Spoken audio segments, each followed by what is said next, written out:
S'il y a bien un sujet à côté duquel on ne peut pas passer en ce moment, c'est Nabila. C'est Nabila. Ebola. Non mais c'est vrai, tous les médias en parlent et tout le monde en a peur. Eh, je sais pas si t'as vu ce qui se passe en Afrique là, avec Ebola.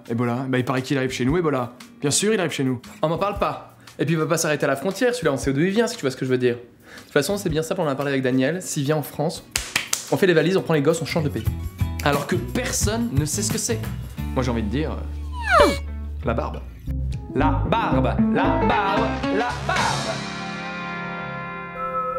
Alors Ebola, c'est quoi? Non mais reviens, ça va, c'est bon. C'est un virus qui a été identifié en Afrique en 1976. Virus qu'on ne trouvait jusqu'à présent que dans les pays pauvres. Du coup tout le monde s'en foutait. Bon les gars, apparemment Ebola arrive chez nous, donc ça serait bien qu'on se mette à bosser là-dessus un peu, hein? Hein? Le sida? Non, laisse tomber le sida, c'est démodé. Puis les gens n'auront qu'à mettre des capotes. Vous cherchez un vaccin pour Ebola, mais c'est génial, vous allez pouvoir aider l'Afrique. Ah bah non, moi j'ai juste pas envie de le choper, quoi.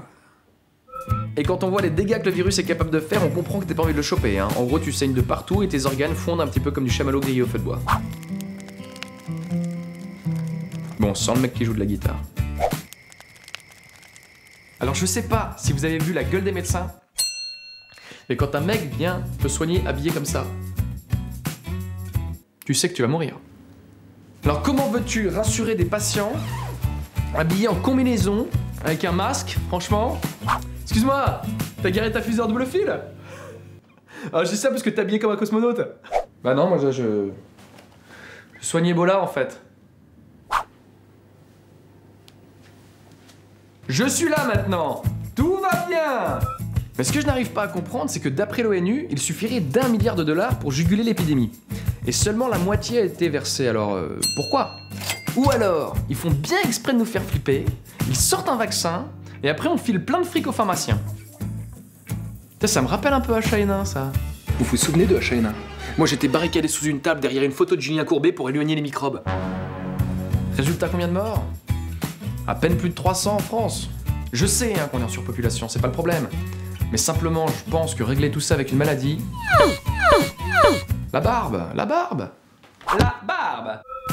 Bon, ce qui est rassurant, c'est qu'Ebola est 10 fois moins contagieux que la rougeole. Pas mal. D'ailleurs, la rougeole, c'est comme Ebola. Une fois que tu l'as eu, tu peux plus l'avoir. Bon, sauf qu'Ebola, c'est parce que t'es mort.